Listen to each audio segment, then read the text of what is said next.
পরিবর্তন হওয়া প্রয়োজন। আমরা অনেকেই গতকাল ৩টা বাজে ভিসির সাথে দেখা করি, সংবাদ সম্মেলন করি এবং তাকে আমরা একটা স্মারকলিপি প্রদান করি। তো ওই প্রোগ্রামে আমার এক জুনিয়র কুয়েতমৈত্রী হলের অনাবাসিক শিক্ষার্থী, সে তার যে সাফারিংস অনাবাসিক শিক্ষার্থী হিসেবে তাকে যেভাবে বিশ্ববিদ্যালয় ট্রিট করে এইটা নিয়ে সে সংবাদ মাধ্যমে কথা বলে এবং ওই ভিডিওগুলো যখন সংবাদ মাধ্যমে ছড়ায় তাকে কিন্তু খুব বাজেভাবে বুলিং করা হয়। এবং আজকে আমি সকালে তার সাথে আধা ঘন্টা কথা বলি এবং তাকে মন খারাপ না করতে বলি যে আসলে এটা আমরা তো আমাদের অধিকার নিয়ে কথা বলছি, যে মানুষগুলো তোমাকে বাজে কথা বলতেছে ওই দায়টা তোমার না, ওই দায়টা তার। এই যে বিশ্ববিদ্যালয় প্রশাসন তার সিট সংকটের কারণে ঢাকা বিশ্ববিদ্যালয়ের 52% শিক্ষার্থী হচ্ছে নারী শিক্ষার্থী, অথচ হল মাত্র 4-5টা, কিন্তু ছেলেদের হল কিন্তু 13টা এবং আমাদের 4 জনের সিটে কিন্তু আমাদের প্রতি রুমে কিন্তু 6 জনকে থাকতে হয়। এই সংকটের সমস্যাগুলো সমাধান করার কথা ছিল, তা হয়নি। এই দায়টা তো প্রশাসনের, কর্তৃপক্ষের। কিন্তু তার এই যে দায়িত্ব অপারগতার কারণে যখন একটা নারী শিক্ষার্থী অনাবাসিক হচ্ছে তাকে বিশ্ববিদ্যালয়ে প্রশাসন সিট দিতে পারছে না এবং সেই অধিকার নিয়ে যখন ওই নারী শিক্ষার্থীটা কথা বলছে তাকে কিন্তু সাইবার বুলিং করা হচ্ছে, স্লাট শেমিং করা হচ্ছে। এবং এই জন্য কি প্রশাসন কিন্তু সরি বলেনি এবং প্রশাসন কিন্তু এখনো কিন্তু তারা মনে করে যে এক্সিস্টেন্ট যে রুলসগুলো আছে সেটাই সঠিক। এবং আমি যখন এই রুলসগুলোর এগেনস্টে কথা বলছি আমাকে যে স্লাট শেমিং করা হয় ওই জায়গায় প্রশাসন কিন্তু আমাকে ন্যূনতম সুরক্ষা দেয় না, আমার কাছে তারা দুঃখ প্রকাশ করে না। এটা সত্যি খুবই লজ্জার।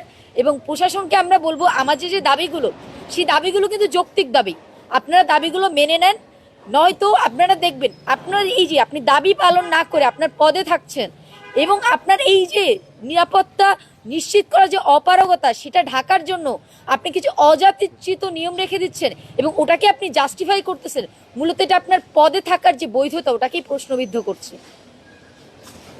তা আমরা বলবো আমাদের নারী শিক্ষার্থীরা যে দাবিগুলো নিয়ে এসেছে যে আমাদের মেইন গেটের সময়সীমা বৃদ্ধি করা, আমরা জানি ঢাকা বিশ্ববিদ্যালয় একটা কালচারাল হাব, এখানে অনেক প্রোগ্রাম হয়, অনেক সভা সমাবেশ সেমিনার হয়, কিন্তু আমরা নারী শিক্ষার্থীরা কিন্তু সেগুলোতে অংশগ্রহণ করতে পারি না।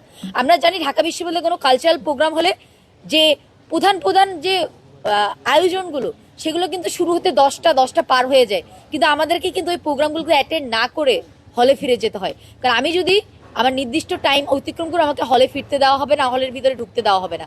আমার কথা হচ্ছে একটা নারী শিক্ষার্থী তার যে কোনো কারণে দেরি হতে পারে, কিন্তু তার যদি বৈধ আইডি কার্ড থাকে তাকে আপনি হলের বাইরে দাঁড় করে রেখে আপনি তাকে কিসের নিরাপত্তা দিচ্ছেন?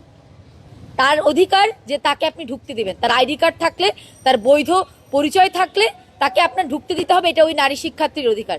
তা আমি অবিলম্বে ঢাকা বিশ্ববিদ্যালয়ের হলগুলোতে যে অজাতি এবং অমানবিক নিয়মগুলো রয়েছে সেগুলোর বিলোপ চাচ্ছি এবং জাতীয় ছাত্র শক্তি ঢাকা বিশ্ববিদ্যালয়ে আমরা মনে করি নারী হলগুলোর এই যে অমানবিক নিয়মগুলো এগুলো অনতিবিলম্বে বিলুপ্ত করা প্রয়োজন এবং এর ব্যাপারে আমরা শিক্ষার্থীদের সর্বরকমের সহযোগিতা করব।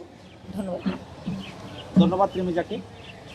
বাংলাদেশের সর্বোচ্চ বিদ্যাপীঠ, অথচ সেখানে হচ্ছে যে একজন বাংলাদেশের নাগরিক হিসাবে তার যে ধরনের অধিকার তার ভোগ করার কথা সেটি কিন্তু সে ভোগ করতে পারত। পাশাপাশি এমন অনেকেও নারী রয়েছেন যারা হচ্ছে পরিবারের প্রধানতম ক্যারেক্টার, যারা হচ্ছে তাদের পরিবারের সকল সমস্যা, অর্থাৎ আমাদের গ্রাম অঞ্চল থেকে যে সকল নারী শিক্ষার্থীরা আসেন তারা কিন্তু তাদের ফ্যামিলির হচ্ছে যে বাইরের যে সকল বিষয়াদি রয়েছে তারা কিন্তু সবকিছু ডিল করে। অর্থাৎ এই ধরনের লিড ক্যারেক্টারগুলোকে হচ্ছে যে আমরা আবদ্ধ করে ফেলতেছি। তো এটি অবিলম্বে শেষ হবে সেটি আমরা প্রত্যাশা করি। এ পর্যায়ে আপনাদের সামনে সংক্ষিপ্ত বক্তব্য নিয়ে আসবেন হাজী মোহাম্মদ মহসিন, হল সংসদের সমাজসেবা সম্পাদক এবং জাতীয় ছাত্র শক্তি ঢাকা বিশ্ববিদ্যালয়ের সাংগঠনিক সম্পাদক জনাব মোহাম্মদ সাইফুল্লাহ। মোহাম্মদ সাইফুল্লাহকে সংক্ষেপে বক্তব্য দেওয়ার জন্য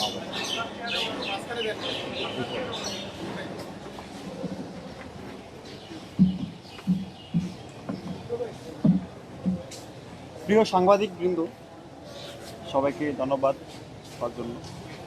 আমরা আজকে জাতীয় ছাত্র শক্তি ঢাকা বিশ্ববিদ্যালয় যে বিষয়কে সামনে রেখে আজকে আপনাদের সামনে হাজির হয়েছি, নারী শিক্ষার্থীদের হলের যে নিয়ম রয়েছে, হয়রানিমূলক যে নিয়ম রয়েছে, সেই নিয়মগুলোকে অ্যাড্রেস করে যাতে শিক্ষার্থীদের ন্যায্য দাবিগুলোকে যাতে প্রশাসন গুরুত্ব দেয়